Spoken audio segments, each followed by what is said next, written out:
Hello दोस्तों, आप सभी को आर के मैथमेटिक्स ऑपरेशन पर स्वागत है। शुरुआत करते हैं कल ही से, जो कल क्लास में देखे थे। एक क्या है? एक न अभाज्य है न भाज्य है। उसके बाद सबसे छोटा अभाज्य क्या होगा? सबसे छोटा भाज्य क्या होगा? आपसे क्वेश्चन है।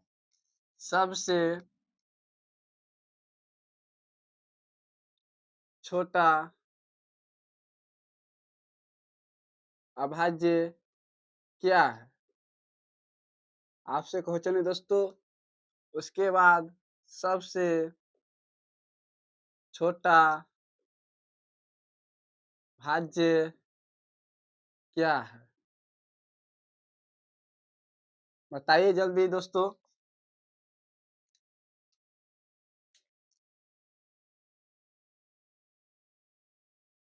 सबसे छोटा भाज्य क्या है?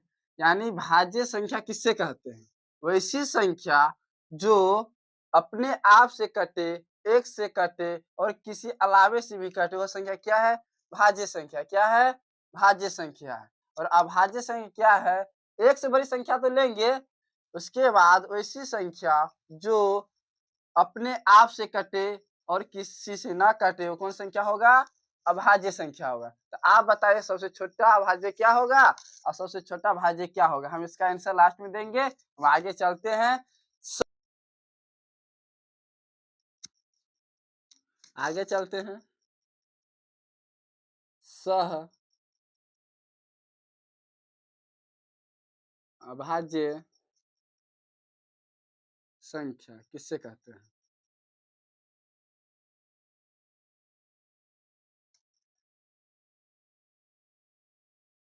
सहअभाज्य संख्या उससे कहते हैं दो पूर्णांक का मौसा एक हो। क्या? दो पूर्णांक का मौसा एक होगा, उसे क्या कहेंगे? सहअभाज्य संख्या कहेंगे। सहअभाज्य संख्या किसे कहते हैं? दो संख्याओं का ऐसा युग्म जिसका मौसा एक हो, तो वह संख्या क्या कहलाएगा? सहअभाज्य संख्या कहलाता है। जिसका मौसा एक हो वह संख्या क्या कहलाएगा? सहअभाज्य संख्या। कितने संख्या? दो संख्या का मौसा एक हो, यानी दो तीन का एचसीएफ कितना होगा? हम भाग विधि से अभी बताए हैं। देखिए दोस्त, ये तो आपको आता है। जो एक बचा इसी को हम बोलते हैं ना मौसा। यानी दो तीन का मौसा कितना आया? एक आया। तो यह कौन संख्या है? सहअभाज्य संख्या है। इसी प्रकार से एक दो एग्जाम्पल लिख लेते हैं। जैसे हुआ 5 7। तो 5 7 कौन संख्या है? इसके बीच में योजक चिन्ह होगा। कौन चिन्ह? योजक चिन्ह। योजक चिन्ह ऐसे होता है, देखिए, जो कि व्याकरण में पढ़ेंगे। योजक चिन्ह इससे बोलते हैं योजक चिन्ह। दो और तीन के बीच में योजक चिन्ह होगा। कामा भूलों को नहीं देना दोस्तों। यानी 5 7 कौन संख्या है? सहअभाज्य है। तो देखते हैं, पहले चेक करते हैं भाग विधि से। 5 7 में भाग देंगे तो 5 1 5, 7 में से 5 गए तो 2, 5 यहाँ उतारे, 2 दूनी 4, एक बचा। फिर दो एक कान के 2 बार पढ़ेंगे, कट हो गया। यानी एक जो बचा यही तो मौसा है। यानी परिभाषा ये दो संख्याओं का ऐसा युग्म, दो संख्याओं का ऐसा युग्म जिसका मौसा एक हो। कितना हो? एक हो। वह संख्या क्या कहलाएगा? सहअभाज्य संख्या। क्या? सहअभाज्य संख्या। चलते हैं दोस्तों आगे। जुड़वा अभाज्य संख्या क्या? आप जुड़वा अभाज्य संख्या किससे कहते हैं? इसका एग्जाम्पल लिख लीजिए। 2 3, 2 3, 5 7, 7 से 11, 8 से 20 नहीं होगा दोस्तों। इसका मौसा भी हम भाग विधि से चेक किए हैं, 4 आया है, तो यह नहीं होगा। अब चलते हैं जुड़वा अभाज्य संख्या।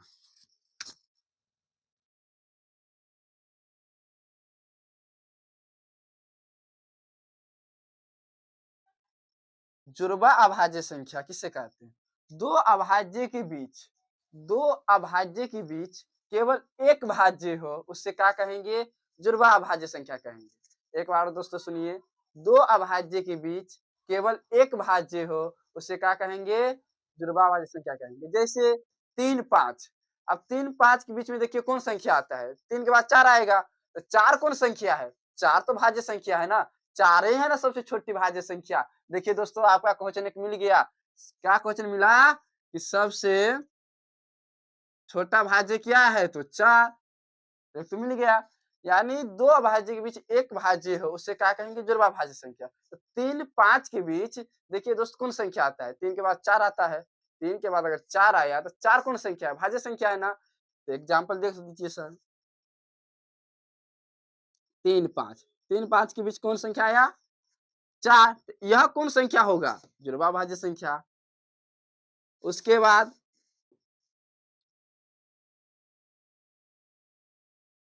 7, 9 ले लीजिए दोस्तों। 7, 9 के बीच कौन संख्या आएगा? 8। 8 कौन संख्या है?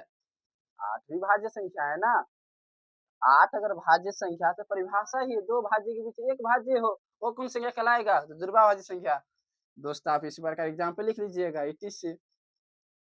तो सहभाज्य भी समझ लिए और जुड़वा भाज्य। सहभाज्य किसे कहते हैं? दो संख्याओं का ऐसा युग्म जिसका मौसा 1 हो, सहभाज्य संख्या कहलाता है। और जुड़वा भाज्य संख्या किसे कहते हैं?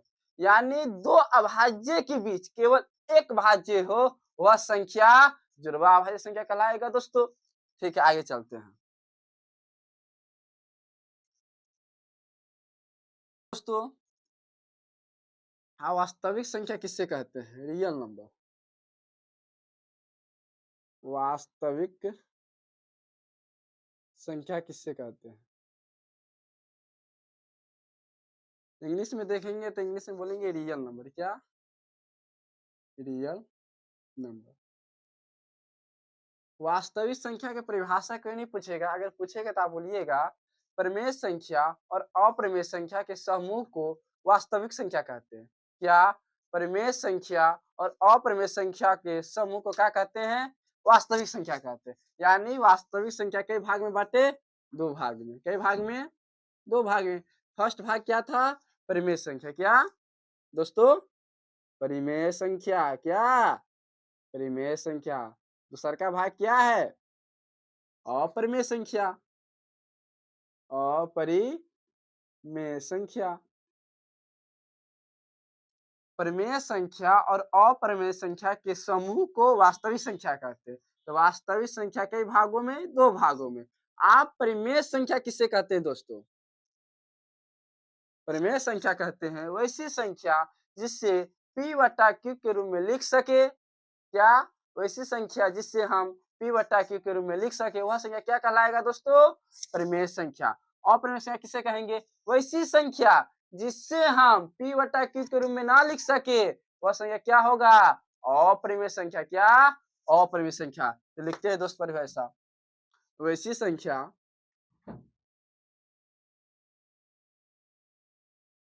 वैसी संख्या जिससे हम वैसी संख्या जिससे p/q के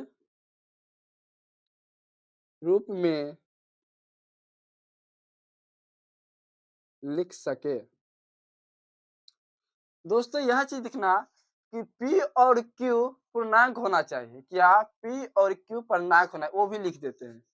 ऐसी संख्या जिससे p/q के रूप में लिख सके तथा p और q का होना चाहिए? कोई पूर्णांक होना चाहिए। पूर्णांक। लेकिन इसके बाद और चीज देखना q के जगह पर हम 0 कभी नहीं देंगे। यानी q is not equal to 0। क्या? q के बराबर शून्य नहीं देंगे। q के जगह पर हम कभी शून्य नहीं देंगे। क्यों नहीं देंगे शून्य दोस्तों? इसीलिए नहीं देंगे क्योंकि किसी संख्या के नीचे हम अगर शून्य लगाएंगे तो यह संख्या इन्फिनिटी हो जाएगी। इसका मान निकलबे नहीं करेगा, कोई ज्ञात नहीं, अज्ञात हो जाएगा। अगर किसी संख्या के शून्य लगाएंगे तो उसका मान क्या हो जाएगा? अज्ञात हो जाएगा। तो आपका क्वेश्चन होगा भाई जी तो क्या हम p बराबर शून्य लिख सकते हैं? तो हाँ, p बराबर शून्य लिख सकते हैं, कोई दिक्कत नहीं है। आप 0 लिख दीजिए और शून्य के नीचे हम पढ़ते हैं कोई संख्या के नीचे क्या छुपा रहता है? 1 छुपा रहता है। यानी शून्य के नीचे क्या छुपा है? 1 छुपा है। तो p बटा q के रूप में हो गया ना? ठीक है। दोस्तों आप एग्जाम्पल लिख लीजिए 1/2, 2/3, 3/4 डॉट डॉट etc। ये सभी क्या है? यह सभी एक परिमेय संख्या है।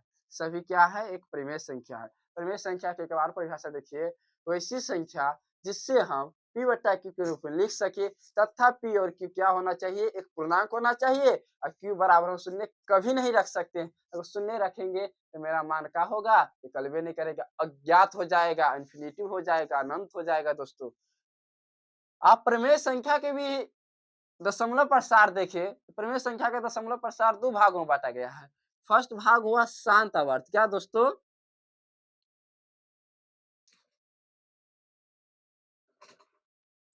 फर्स्ट भाग हुआ शांत आवर्त।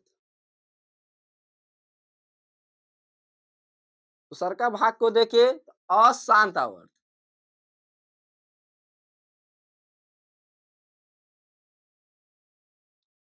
भाई जी शांत आवर्त क्या होता है? अशांत आवर्त आवर्त क्या होता है? घबराने की बात नहीं दोस्तों। जो p बटा q है, यानी हम p में q से भाग देंगे। ध्यान से सुनिएगा दोस्तों, p में q से भाग देंगे। अगर हमारा शेषफल शून्य आ गया तो वह कौन संख्या होगा? शांत आवर्त होगा। अगर हम p में q से भाग देंगे, अगर हमारा शेषफल यानी शेषफल तो शून्य नहीं, और शेषफल में जब भाग दे दशमलव बैठाए, अगर हमारा भाग्यफल एक पुनरावृत्ति की दोहराने लगे तो वह कौन संख्या होगा? अशांत आवर्त। हम समझाते हैं दोस्तों। इसका अगर परिभाषा देखिए तो p में q से भाग देने पर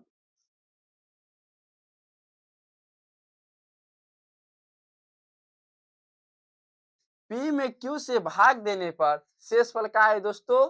शून्य। क्या? शून्य। शेषफल क्या हो? हमेशा शून्य होगा। कैसे होगा दोस्तों? देखिए कोई भी संख्या है 2/4, तो वह संख्या की p बटा q है, यानी p बटा q के रूप में। तो यह तो पहले ही हमको यह पता है कौन संख्या है? परिमेय संख्या है। कौन संख्या है?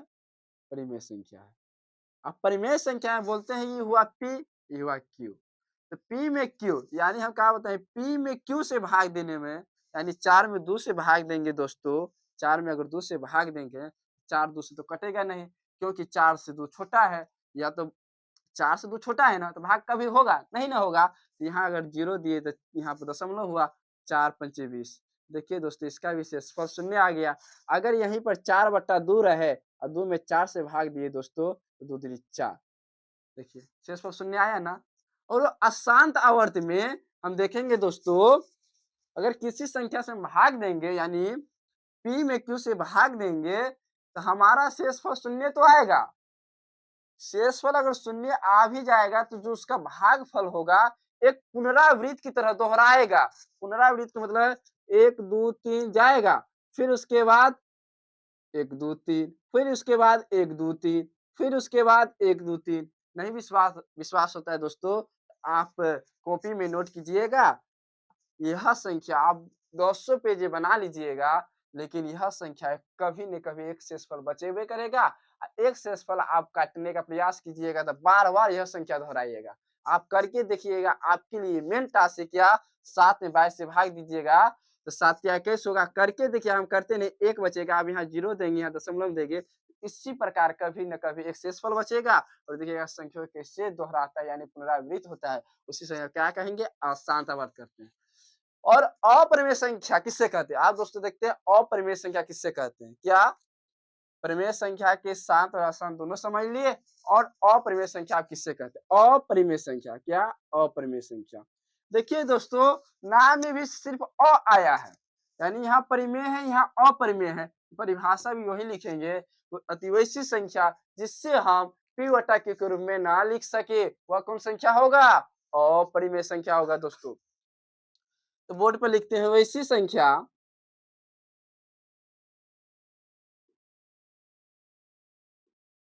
जिससे p बटा q के रूप में वैसी संख्या जिससे p बटा q के रूप में ना लिखा जा सके, ना लिखा जा सके। वह संख्या क्या कहलाएगा दोस्तों? अपरिमेय संख्या।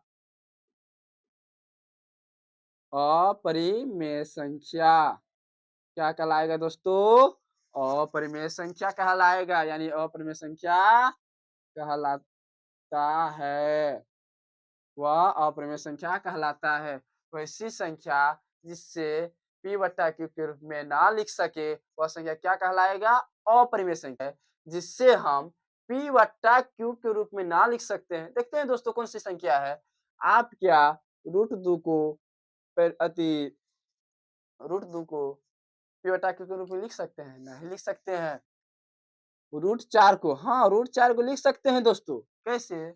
हम बचपन में नहीं दोस्तों, 8 क्लास में याद किए होंगे, वर्ग और वर्गमूल चैप्टर है 5वां, उसमें याद किए होंगे कि √4 का वर्गमूल 2 होता है। 2 तो p बटा q के रूप में हो ही गया ना दोस्तों। यहाँ तो कोनो दिक्कत है? तो क्या एग्जाम्पल होगा अपरिमेय संख्या का? √2, √3, √5, √6, √7। और दोस्तों इस संख्या में आप कभी भाग दीजिएगा किसी भी संख्या से, तो आपको पता चलेगा कि यह संख्या अजीबो-गरीब मान आता है, यानी इसका मान ही कोनो अंते नहीं, कभी 7 आ जाएगा, कभी 6 आएगा, ना यह दोहराएगा, ना कुछ करेगा। कभी 2, 3, 4, 5 दशमलव आएगा, कभी 6, 7, 8, 9, फिर आएगा दशमलव, फिर आएगा 6, 5, 6, 7, यानी अपरिमेय संख्या हमेशा अशांत आवर्त बनाता है। क्या? अशांत आवर्त दोस्तों।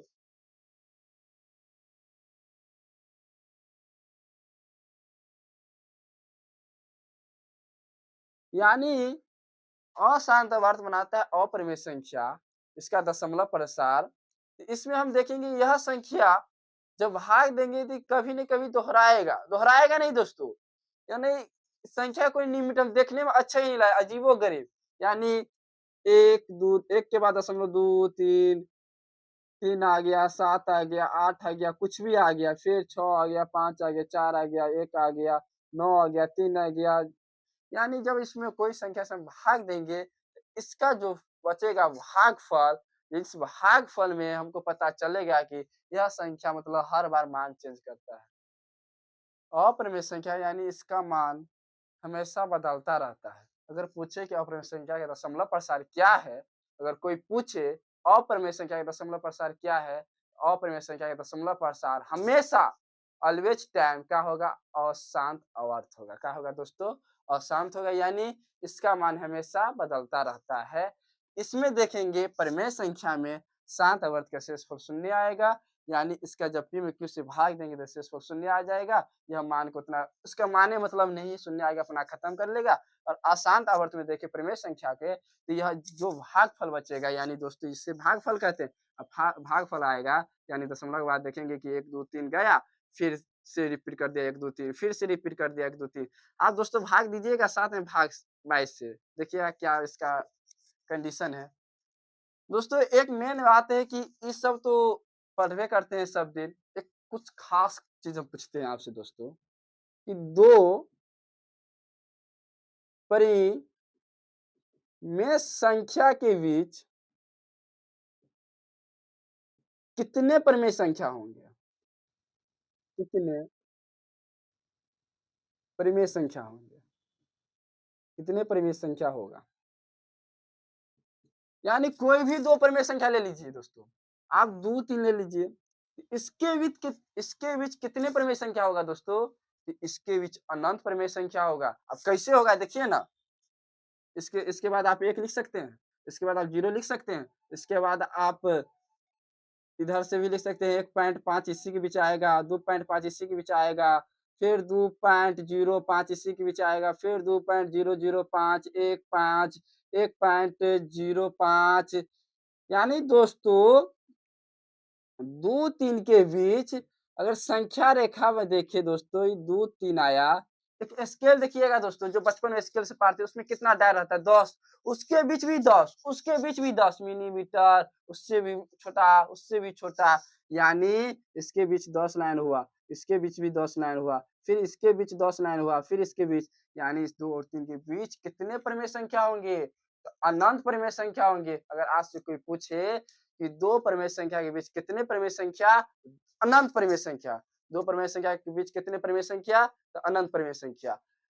हाँ दोस्तों, तो अगर परिमेय संख्या के अगर 2 परिमेय संख्या के ठीक बीच हम निकालें परिमेय संख्या क्या होगा? तो उसका एक फ़ॉर्मूला आता है, जो हम सवाल में देखेंगे। फिलहाल के लिए आप देख लीजिए दोस्तों, a प्लस b बट्टा 2, यानी ठीक बीच परिमेय संख्या का यह सूत्र है, यानी a प्लस बी बाई 2। हम आगे की क्लास में देखेंगे दोस्तों कि a क्या है, b क्या है, 2 क्या है, यही फ़ॉर्मूला हम क्यों यूज़ करेंगे। तब तक के लिए दोस्तों इतना